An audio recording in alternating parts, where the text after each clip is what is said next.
Michael Jackson suffered cardiac arrest this afternoon. He was rushed to UCLA Medical Center. This is the home that Michael Jackson rented. He didn't own it.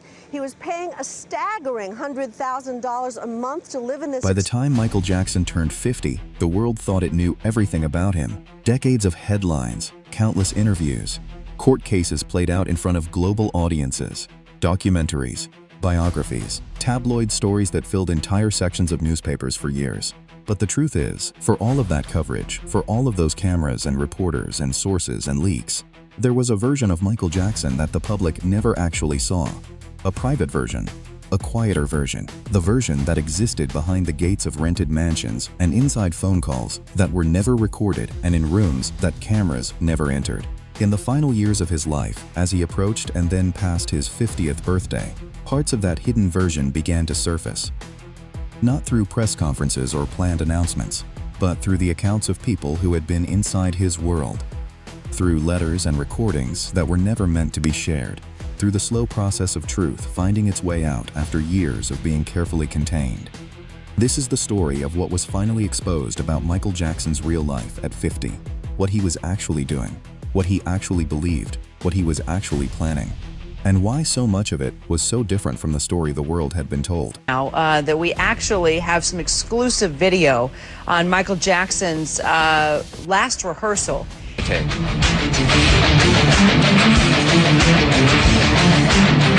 For most of his career, Michael Jackson existed in the public mind as a kind of symbol rather than a person.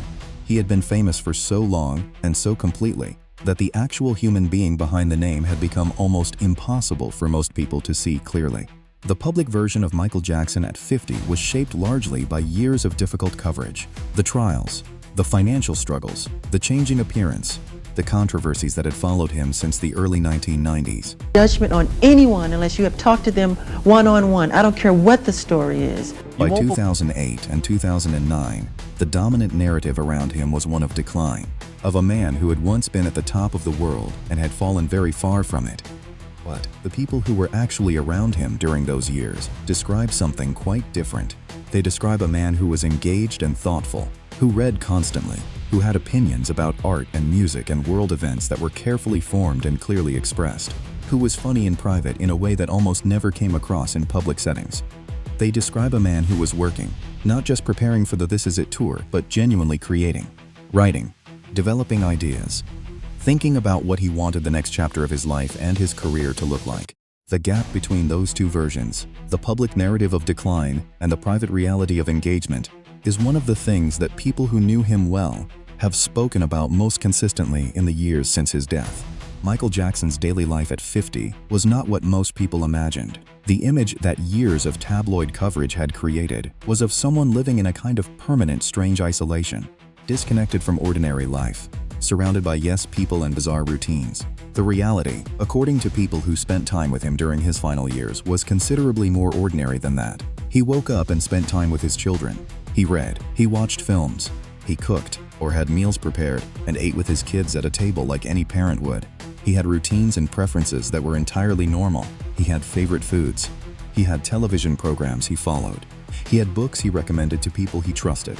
He had opinions about current events and about things happening in the world that he followed carefully, even though he was rarely in a position to discuss them publicly. His children were the center of his daily life. Prince, Paris, and Blanket were not props or accessories in Michael Jackson's world at 50. They were the organizing principle of it. His decisions about where to live, how to structure his time, what commitments to take on, and which ones to decline, all of it ran through the question of what was best for them. People who visited the homes he lived in during his final years describe an environment that was warm and child-focused. Art supplies, books everywhere, music always present in some form. A father who was genuinely engaged with his children's lives and who took that role more seriously than almost anything else. One of the least reported aspects of Michael Jackson's private life was how much he read and how wide his intellectual interests actually were. People who spent time with him consistently described someone who engaged seriously with ideas. He read history. He read biographies. He was interested in science and in what was being discovered about the natural world. He read about architecture and about art and about the history of performance across different cultures. He was particularly interested in the lives of people who had changed the world in significant ways. He studied figures who had used their platform to do something beyond their immediate field, artists who had become activists, leaders who had come from unexpected places, people who had faced serious opposition and had kept going anyway. He talked about wanting to use the second half of his life differently than the first. The first half had been about building a career and a name. The second half, he said to people close to him, should be about using what he had built for something that would last beyond him. He talked about education, about the state of schools in poor communities around the world, about what it would take to give children in those communities genuine access to the kind of learning that changed lives. These were not casual observations. They were things he had thought about seriously and had specific ideas about. One of the parts of Michael Jackson's life at 50 that was most hidden from public view was the real financial picture. The public narrative was of debt and financial chaos, and there was real debt. That part was not invented. But the full picture was more complex than the headlines suggested.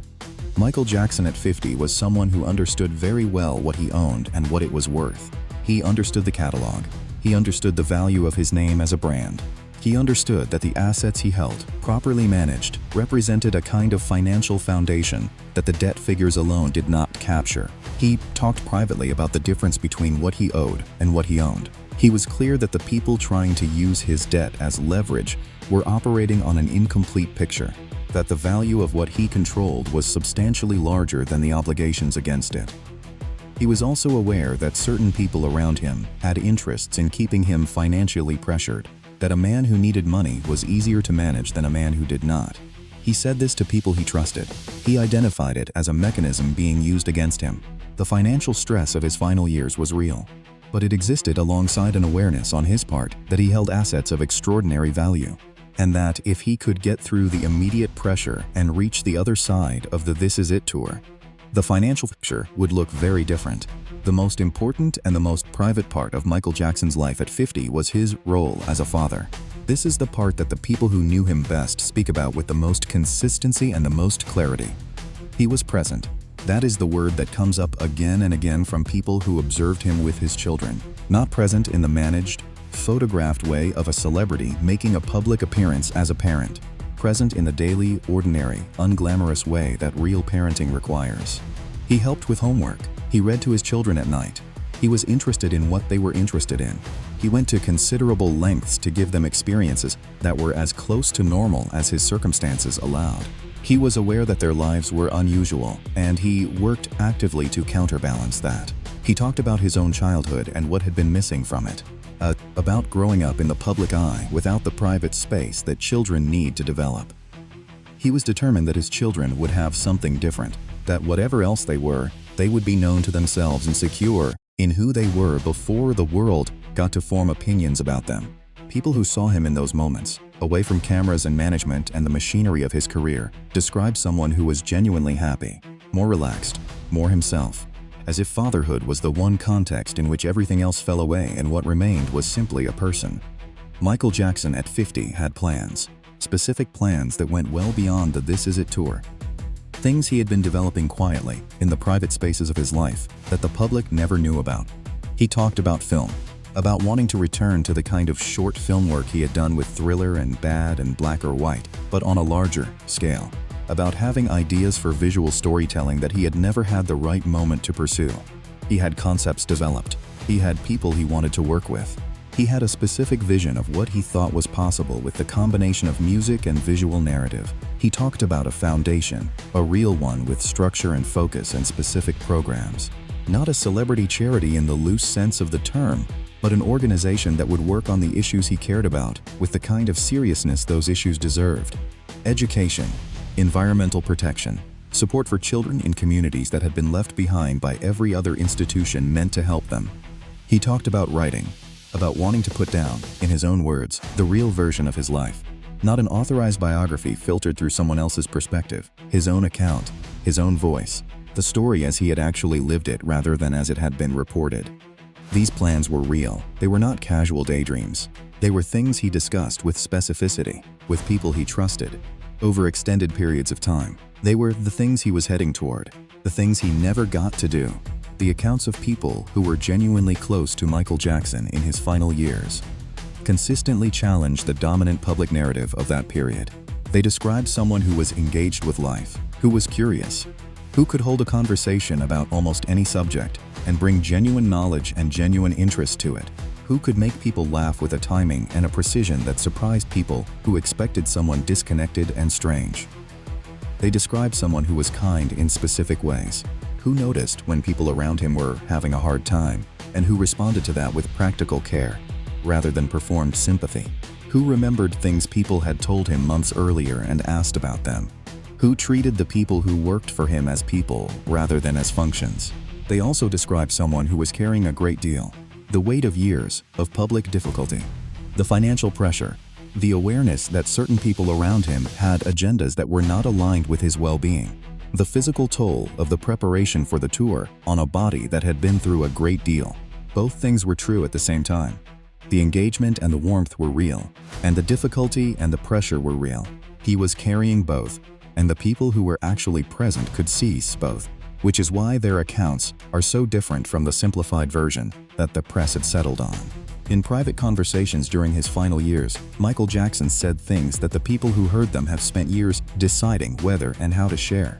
He talked about legacy, about what he wanted people to understand about his life and his work after he was gone. He was aware that the narrative around him had been shaped heavily by forces that were not interested in accuracy. He wanted something different to exist, some record of who he actually was. He talked about forgiveness, about the people who had hurt him, and about the process of not letting that hurt define him. He was not sentimental about it. He did not pretend it had been easy, but he talked about it as something he was actively working on, as a practice, rather than a feeling that either arrived or did not. He talked about God and about faith. This was consistent across many years and many conversations. He had a genuine spiritual life that he considered private and that he was protective of. It was not for public display, but it was real, and it mattered to him, and it shaped how he thought about his life and what happened in it. And he talked about hope, about genuinely believing that the things he still wanted to do were possible, that the difficulties of the years behind him were not the whole story, that there was still time and still room for something different. Understanding what Michael Jackson's life at 50 actually looked like makes his death in June 2009 a different kind of loss than the public narrative captured. The public narrative treated his death primarily as the end of a troubled story, a complicated life concluding in a tragic but perhaps not entirely surprising way. That was the frame most coverage used. But the people who knew what he was working toward, who had heard the plans and the ideas and the specific things he intended to do, experienced his death as the interruption of something that was genuinely beginning rather than finally ending. The tour would have changed the financial picture. That was real, and it mattered. But the tour was also, for him, a beginning rather than a conclusion, a platform from which he intended to launch the next chapter, the films, the foundation, the writing, the work that would have been done with resources and freedom that the tour was going to provide. None of that happened. The plans stayed plans, the ideas stayed private. The version of Michael Jackson that those closest to him could see taking shape never got the chance to show itself to the world. The question of why so much of the real story of Michael Jackson's final years took so long to become public has an answer that is not complicated but is worth stating clearly. The people who knew the truth were protecting it. Some of them were protecting themselves. Being associated with Michael Jackson in any way during his final years carried real professional and social risk. The press was not interested in nuance. If you said something positive about him, you became part of the story in ways that had consequences. Some of them were protecting his memory, waiting until the immediate noise around his death had settled before adding something that they hoped would be heard more carefully than it would have been in the immediate aftermath. And some of them were simply processing. Losing someone who was that present in your life, under circumstances that were that sudden and that public, takes time to integrate. Finding the words to describe someone accurately, especially someone as complex as Michael Jackson, is not something that happens quickly. What has come out over the 15 years since his death has come out gradually and from multiple directions. Individual accounts, private letters, recordings, conversations that people finally felt ready to share. And together, those pieces form a picture of a man at 50 that is substantially different from the one the world was shown at the time. At 50, Michael Jackson was not the story the press had decided to tell about him. He was a father who was deeply invested in his children, a thinker who was genuinely engaged with ideas and with the world, an artist who still had things he wanted to make, a person who, beneath everything that his life had put on top of him, was still trying. The secret life that was finally exposed was not a scandalous one, it was a human one. A life being lived by a real person in circumstances that were genuinely difficult, with a degree of intention and care that the public version of his story almost never reflected. That is what was hidden. Not darkness, not the things the tabloids kept suggesting, but a person. An ordinary, complicated, loving, flawed, determined person who happened to also be one of the most famous human beings who ever lived. And that version of Michael Jackson, the one that existed behind the gates and away from the cameras, is the one that the people who actually knew him have been slowly, carefully bringing into the light. What do you think about the real story of Michael Jackson's final years? Drop your thoughts in the comments below. Like this video, subscribe, and turn on notifications, because there is still more of this story that deserves to be told.